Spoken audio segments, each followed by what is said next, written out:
Hello and welcome to episode 7 of Jung at Harp. I'm here with Kathleen Wiley. Kathleen is a analyst. I am a composer and a performer. My name is Deborah Henson-Conant, and we are here to talk about creativity. What is it? What is it good for? And we're looking through two lenses. We're looking through the lens of the 7 principles of the strings of passion that I've developed, and we're looking through Jungian analysis, which is what Kathleen's life has been about.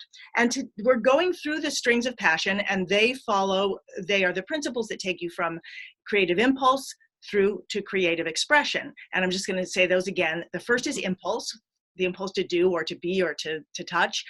Then structure, what you put that into so that you can actually do some kind of expression. The third string is the string of character, how things have life, how they have a personality. The fourth is roles. Roles is what helps you kind of take things apart, but also to do things with other people, especially spontaneously. And then the fifth is practices and practicing and practices, which is how you integrate. For me, it's how you integrate with something that you're doing, an instrument or even connecting with yourself, how you get to be able to do things and how you let things get to you. And then the sixth string is the string of deconstruction, breaking things down to the fundamental seed so that you can then build up infinite things from that. And finally, the final string is the string of liftoff. In the past, well, even before I start, hello, there's my backdrop.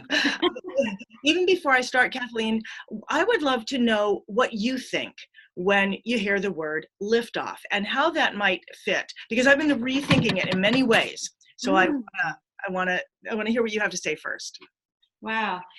Well, the first image that came to mind for me when you said liftoff was like a balloon going up, like something leaving the earth. So I think about, that's the first image that came, is something that leaves the earth. And then when I think about our own psychology and how we move with ourselves, I think about liftoff is a forward motion, and it's a motion that takes us, that helps us transcend where we've been. So one of Jung's primary concepts is what he talks about as the transcendent function, which he says when we can consciously hold the tension of the opposites within us, a uniting third emerges. It's like we get above the two. So I think of liftoff as like a transcending, a rising above. I believe Albert Einstein, as well as Jung in their own way, said you cannot solve a problem in the same state of consciousness in which it was conceived.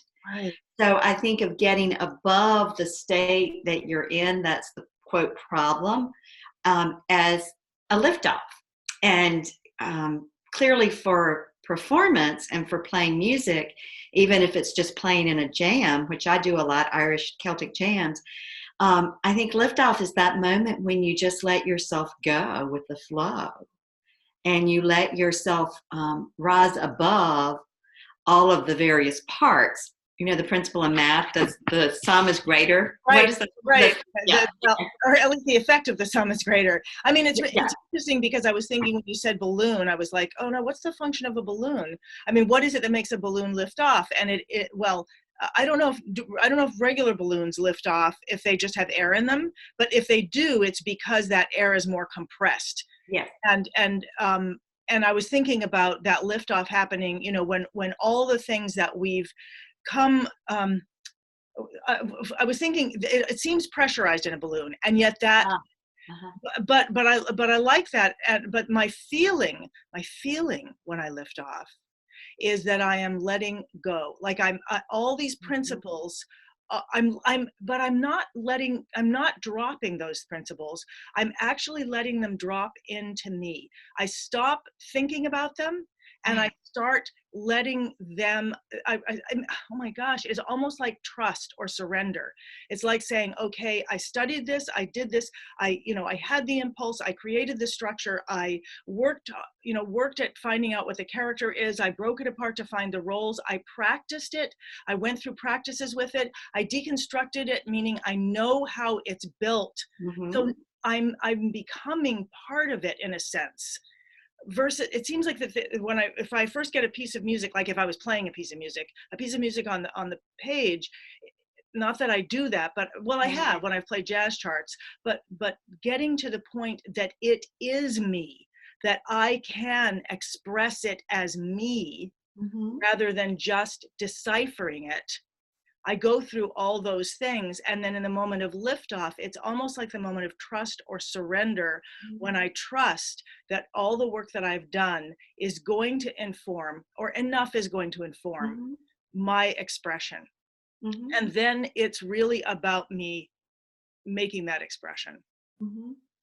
Yeah, I mean, as you're saying all of that, what I'm thinking about, Deborah, is Jung's idea of the tension of the opposites. That in a way, what you're saying is that opposites isn't quite the right word here, but we'll say two beings. You're one opposite or being, and then the music and all of the practice, the deconstruction, the structure, the roles is the other. And in the moment of the performance, the two come together and are one. And they have the best of both. I mean, that's part of what happens when the opposites unite. Both of the opposites are now contained in the third. Right. So in the performance, at that moment you surrender, then what you're really doing is you're allowing, we might say, a birthing of a third. Something is created in the moment with you, and then with all of what the practice, the focus, all of those strings that you've talked about, that you've done previously. And in the moment, there's something organic that happens. That's part of the key to the transcendent function. It's not something the ego can impose consciously. It's organic. It happens. That's exactly how it feels. It feels like it has shifted to the organic moment. Absolutely. That's liftoff. Right. Well, what's interesting is lately, and there's nothing I can do to control that. I mean, it is in a sense the giving up of control. Oh, absolutely. Control is an illusion anyway. Oh, okay. Well, that's another episode. Right, exactly. But lately, when so I have a class, Strings of Passion, where I'm teaching this and I'm taking people through it in a very practical way, a creativity gym that they can go to and like work out there to find these principles so they can really utilize them. And one of the students said, well, is liftoff like sharing, the moment of sharing? And I thought, wow, yes and no, depending on what you mean by sharing. Sharing has taken on a whole new meaning in the age of social media. And to me, sharing sometimes feels like a chore, or is I often experience what other people call stage fright. I will experience about social media, about sharing on social media. I don't know why, but I think for me, I'm so much of a live performer that and I feel so much that I am the focal point, or not the focal point. It's like I feel like I'm that point between the music and the audience, where I'm bringing in both, and then I just get to express, but I'm expressing what's happening in the audience as well as what's happening in my past. So, and I feel that such a lack of, I don't feel that connection when I'm with social media. I feel like I'm putting something out there. It's one way. It feels that way. At least for me, I'm used to literally feeling the energy in the room, literally hearing people breathe, seeing them, looking in their eyes. Yes. And so it's a struggle for me to make that connection when I'm doing it in social media, which means to me, now that I'm looking at that and saying it out loud, that it's something I may want to practice more to find out where that connection is, because it may be appearing in a different way.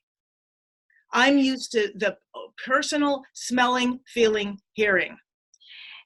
Yeah, I mean, I think DHC, in truth, there is a difference between putting something out on social media where in the moment you're alone putting it out.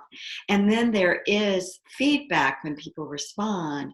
But that is a different circuit of energy than when you're in the room, or we're live together now in separate rooms, but by Zoom, where there is something being created together in the moment versus I create something, put it out there, someone else creates something with it, gives it back to me. Right. It's different. Each has its place and each has value.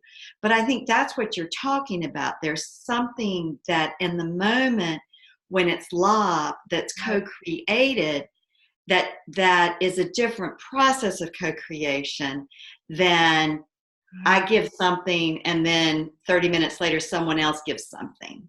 Wow, this is so profound for me. I crave that collaboration, that doing it together. Mm-hmm. And it's really funny because it's making me realize I've always had this struggle in living with people, whether it's housemates or husband or whatever.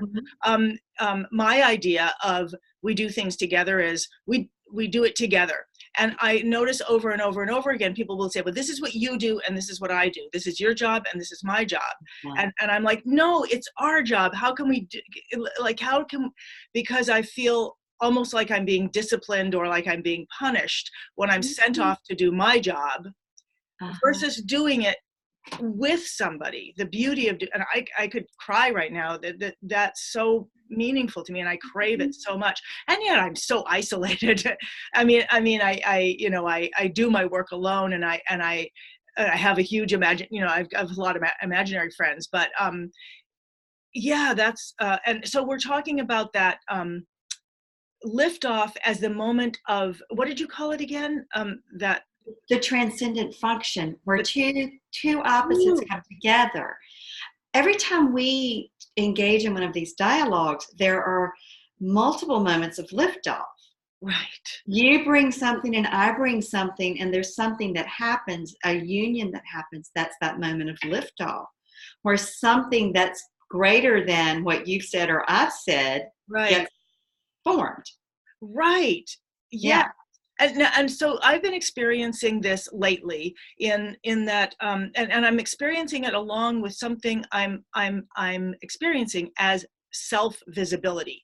And I've never thought about this before or understood it. But so I've been writing music for all my life, and I tend to write stuff and then I keep working on it and I keep working on it, produce it, and then I'm not happy with it and I work on it. So there's this one piece I've been working on for 45 years. And it's been amazing to work on a piece for that long because I realized there were things I didn't know. I couldn't finish it until I knew certain things about life. And 2 weeks ago, we had a reading of it and I was like, that's done. It's done. And there were people in the audience and it was done for them. It exists for them. And since then, everybody's had conversations with me and they're acting as though all the themes in this musical, it's just themes of life. And, we're talking about it. But my experience of it was seeing myself, even though I spent years writing it, I didn't see it until I would be watching the people rehearse and I would think like, whoa. And they'd be like, yeah, that's what you said. And I'd be like, I didn't know I said that. Now, what is that? Because I think that is a function of sincerity or, as we're, or inquiry, or when we're really just trying to connect, to be there. Because that's all I've been doing is trying to be there and tell the greatest truth that I can about what I'm experiencing. And that's creating art. That ends up creating art. Okay, so I feel like I'm kind of going on a tangent here, but this is... Well, no, I keep thinking about what Jung says, that every man's theory is a self-confession. And I think about what the esoteric tradition says about never shall we see any face of the world except the face we put on it. So that indeed what happened as you heard the reading of your musical is you saw yourself in a way you had not seen yourself before. That's right. It was, your musical reflected back to you something that is you. And in that moment, you had a like, I think what you have, it feels like to me, it's like an expansion of your sense of self. It's like, wow. It's like you had an expansion of who you are and all of your wisdom and your creativity and your life experience. But you couldn't have that until you could see it. And the musical reflected it back to you. Yeah, and that's, and I wasn't thinking, oh, I wrote this. I like, whoa, I'm amazing. I was thinking, my experience was I am being seen. I am seeing me, or I'm being seen or acknowledged, or oh, that's true. A truth that I knew was being acknowledged. Yes. And I think this is a part of liftoff, and I think that, and there was no way for me to feel it from inside of it. I mean, I don't know that liftoff feels like, I mean, I think it, for at least for me as a performer, when I'm in that moment, I don't know that I feel exhilarated. I almost feel like I'm not there, but in a really beautiful way. Well, I mean, I wonder when you say that, if part of it is that in that moment, you're not there, and that, again, you're rising above where you've been. You know, I think of life as a spiral staircase. So when I think about transcending, I think about moving to the next rung of the spiral staircase. When I think about liftoff, I think about rising up the spiral staircase. So in the moment that you're lifting off and in the performance and you don't really feel like you're there, it's like the you that you are on the 7th rung of the ladder is still trying to catch up to the you that you've just become that's already moved to the 8th rung of the ladder. And so you get to be sort of between there, and kind of breathing in that air. That's right. That's exactly right. Angela Arian used to say it beautifully. She would say that the ego is often in jet lag to who we've really become. So in that moment of hearing your musical read, you had one sense of who you are and how you work and what you've experienced. And in the moment of hearing the musical, you move to another sense of who you are. Right. And all of what you've experienced. So it's a process of the expansion of self in a good way, not in a way that we get prideful or inflated or, you know, like, oh, see how good I am, but in a way of, wow, it's like having, sometimes I think of it as we feel a little more solid, not in a stuck way, but in a fluid way, a little more substantive. Maybe that's a way of saying it. We feel a little more substantive. There's more to us. Right. You know, if we realize the 12 rungs of the ladder underneath us versus only feeling 2, there's a lot more we have to draw on. Oh, I see. So there's all kinds of experience on those. It's not just an empty space down there. That's right. It's like a rich garden that grows up. That's a beautiful way of describing it. It's a rich garden with the layers that are all a part of why the blooming is happening up on the 12th rung of the ladder. It couldn't be happening if it wasn't rooted in those rungs beneath. Right.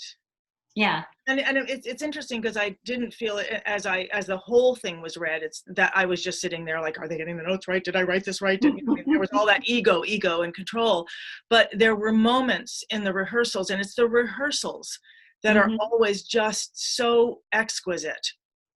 It's one of my favorite things about being a musician is those rehearsals. The moments when artists have an excuse to be together alone, searching for that pinnacle together.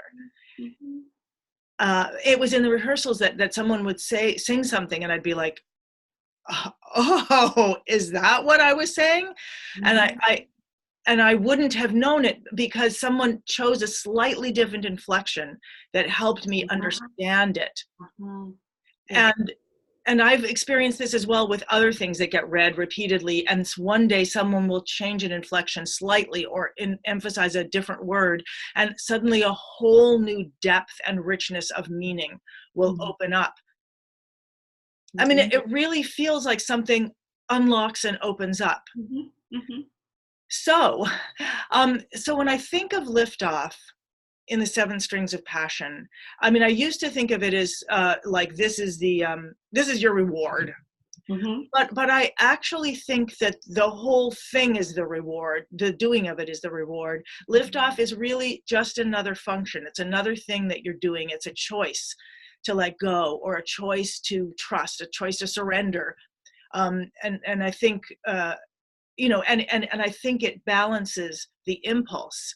It is the opposite side of the impulse. It's that moment when the impulse is released. And I think that's another thing that I felt watching the musical and feeling like it was done. I felt like now it can go. I don't have to fix it anymore. Right. Yeah, it had a life of its own.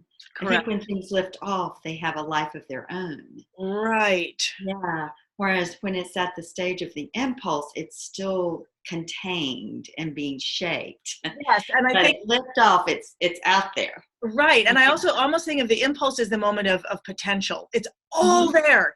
It's all there in all its possibilities. Right. And then it starts getting shaped. Yes. And then lift off. And the beautiful thing is that, depending on what you're doing, like this project took 45 years or however long it took. And it's been a beautiful, and I know it's not done because then the other, it's going to start getting produced. Right. What's that journey like? I don't know. But certain things like playing jazz, or when I sit down to play at night or I'm working on a piece, the space between impulse and liftoff is almost nothing. It's just happening like that. Yeah. And I'm not sure, I mean, it may not matter what the function is like. I mean, if I'm writing a piece for symphony orchestra, I often feel like what people see is this tiny, tiny, tiny top of the iceberg. And there's all this, structure and development and, putting together the scores and the parts underneath that.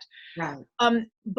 But when people are just beginning to start experiencing liftoff, I noticed that students in my school will shy away from actually doing what they can do, like playing something that they can play, because they want to craft something that we all seem to feel that crafting something is what it is to express art. Whereas I learned certainly in jazz that you can use the same thing over and over every day, and it's like a yogurt culture, it's just like it can just like being fireworks of that. So Liftoff took 45 years in one case, months in another case, and then it's instantaneous in certain moments when I'm doing something I can do. So what would you like to say about that? I'd like to say that some energies just take longer to incubate and gestate and grow than others. And, one of the primary principles of individuation in Jung's model, which is living the fullness of who we are as a soul, is that we follow our energy. So in that moment you sit down and do a jazz score where it's from impulse to liftoff instantaneously, you followed the energy of that impulse. With your musical that just got read, it took 45 years for that to gestate, but you've stayed in relationship to the energy of it.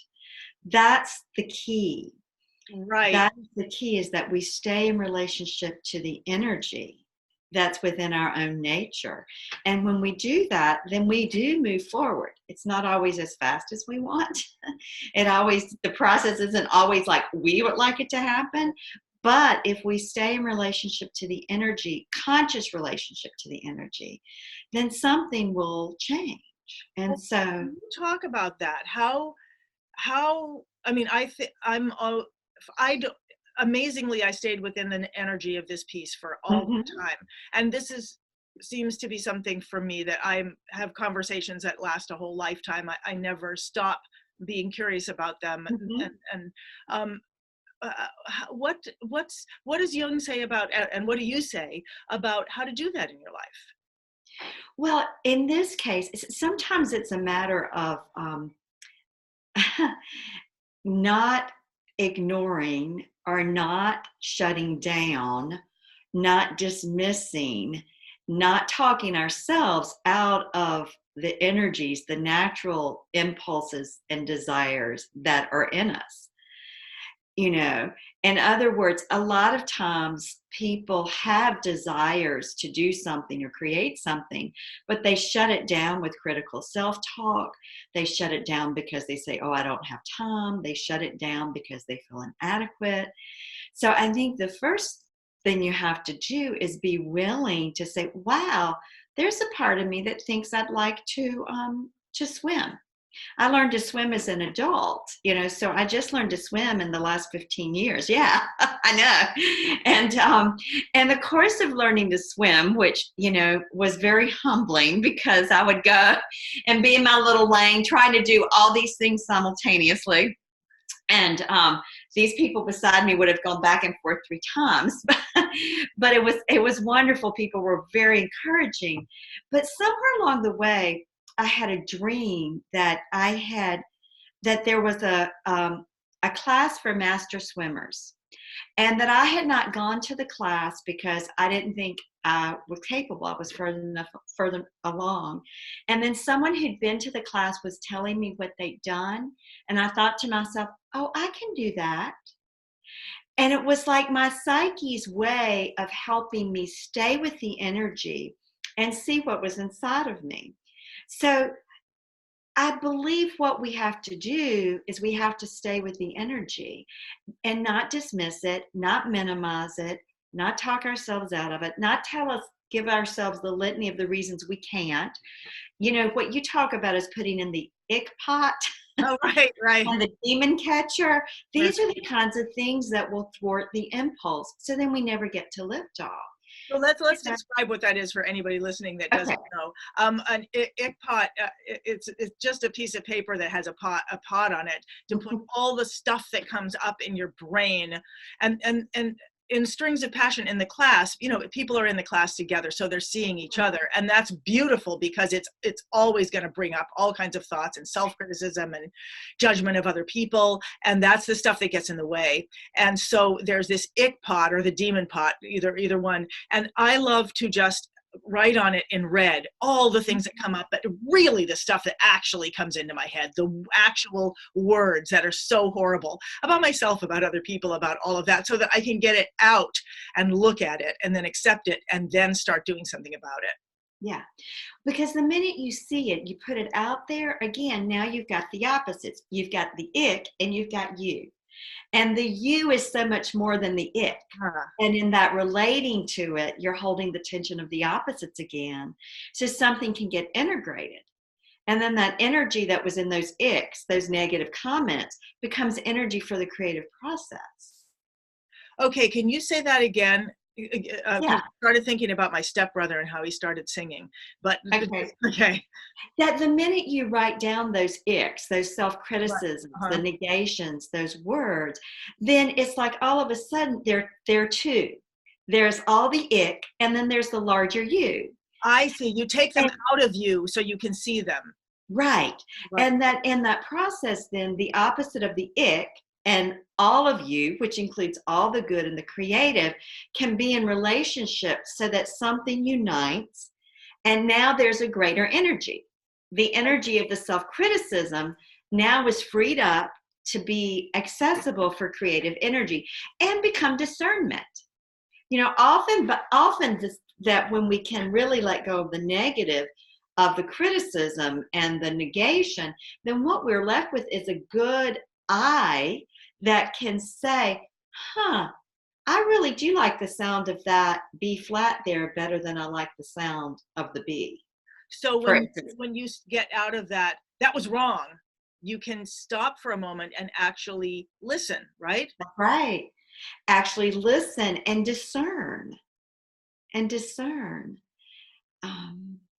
you can actually listen and discern, and you can differentiate.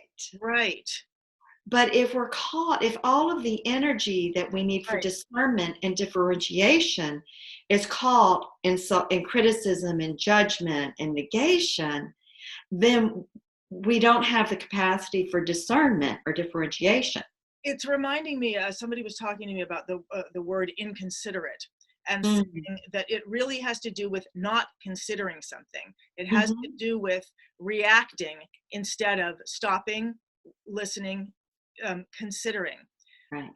And so that's what you're talking about. Discernment is making me think about that as well. Yes. Yes. And that inconsideration gets, you're no longer connected. And if you're not discerning, if you're just Right. reacting, you're not really engaged.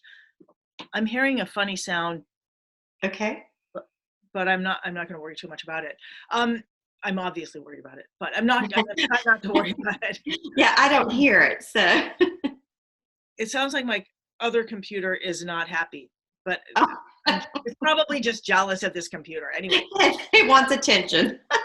one of the things about this liftoff, and I see us talking about, you're talking about swimming. We're talking about things that are happening that our minds could easily have said. I could easily have said, well, I didn't, that didn't work.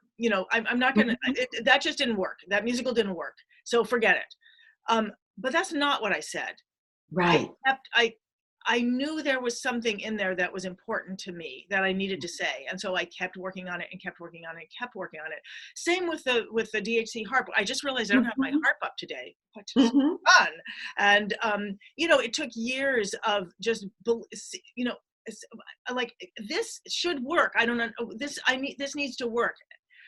But you're also talking about something that I see people say to me after shows, and also students in the academy. And that is coming to a point in life that's usually after about 45, and can be anywhere from 45 to 102 or whatever, where you realize, wait a minute, I wanted to do this. I want to experience this. And then you put yourself in the position of being a beginner again to do that.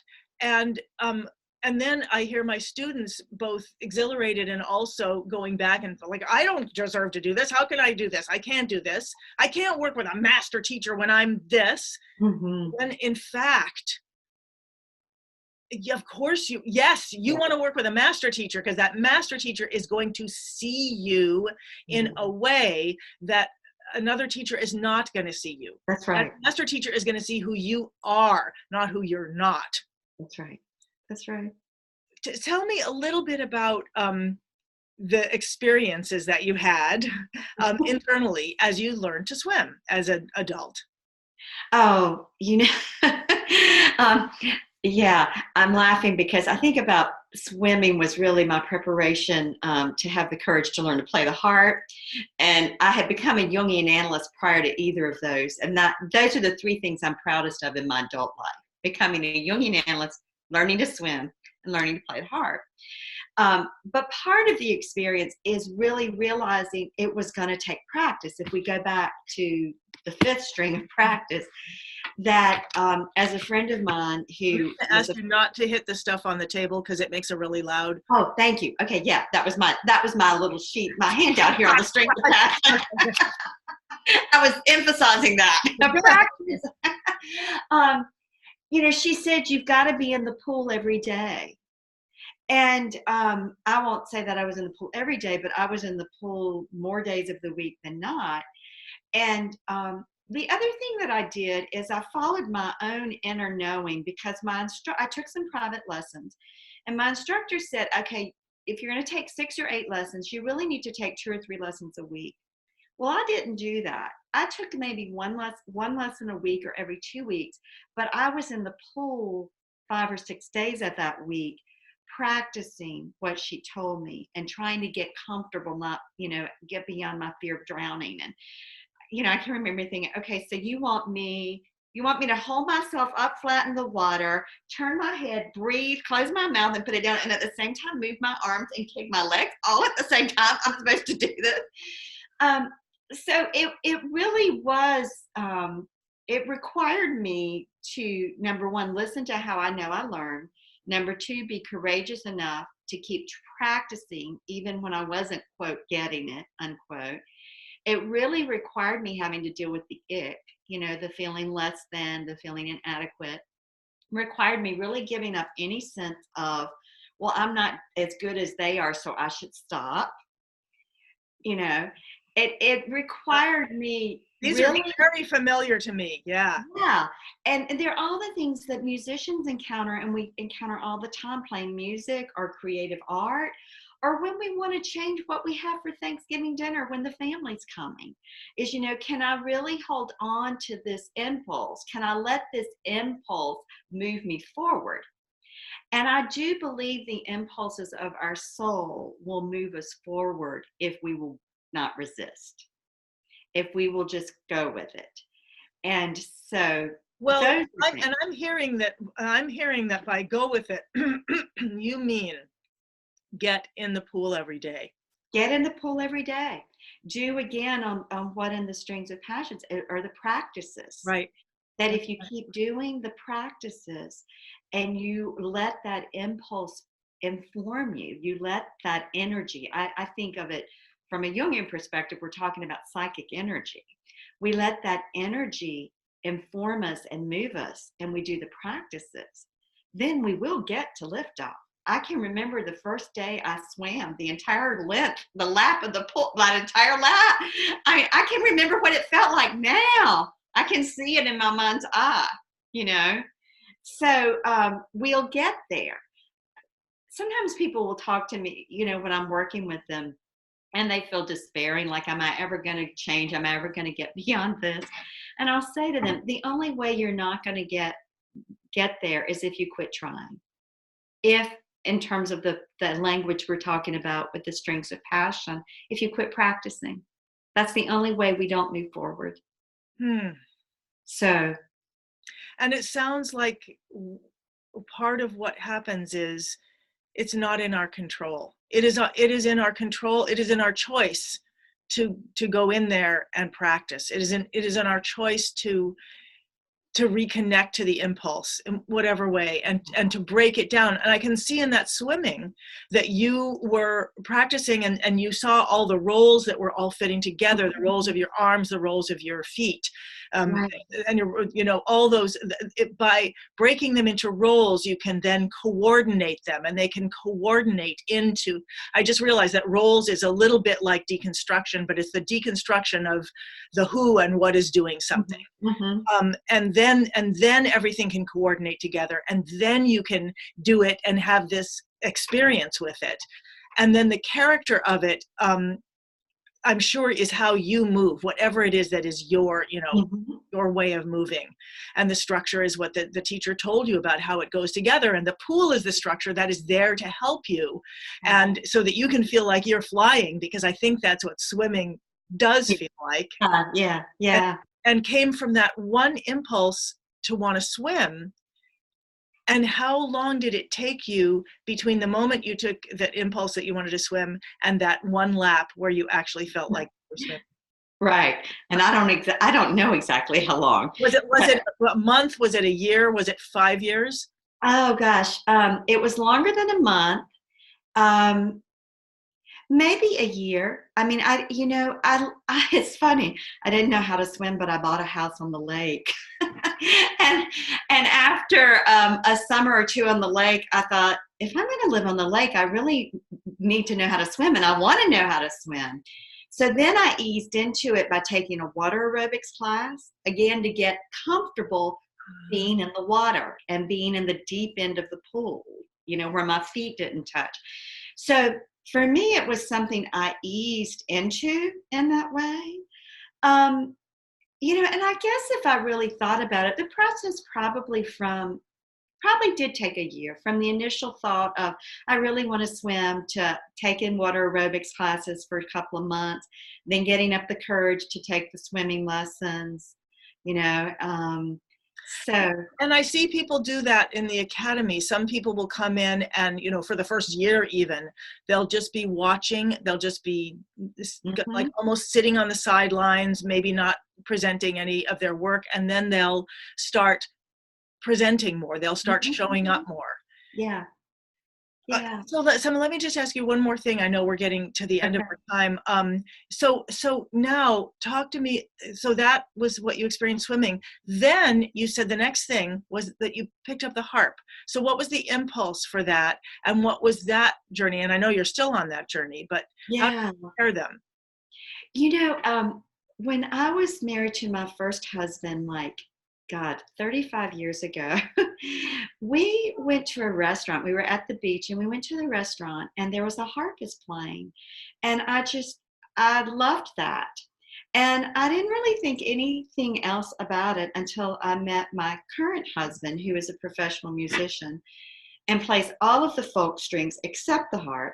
He said to me, "What instrument do you want to play?" And I just said, and this was I guess 9.5, 10 years ago, "I want to play the harp." And he laughed and he said, "That's the only instrument I don't play, that I don't play."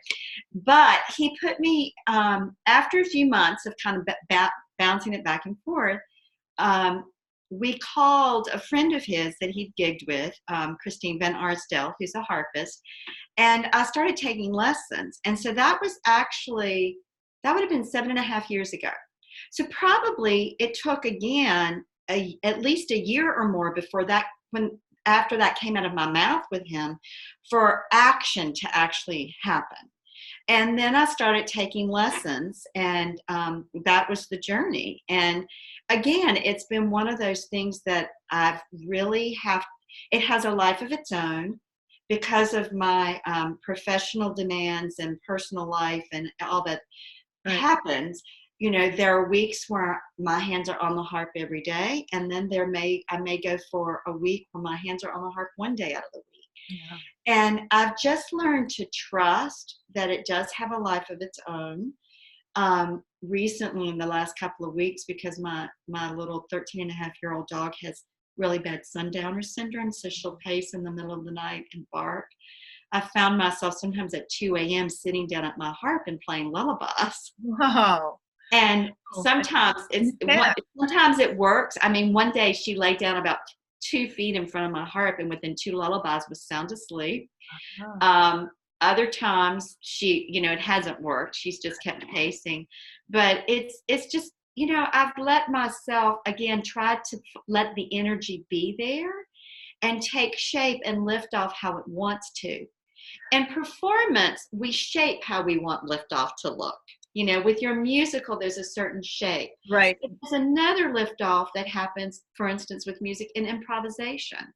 Well, I was just thinking about even if your whole 7-year journey had been to be able to play lullabies for your dog at 2 a.m, right, that now you can do that. You can sit down and you can do that.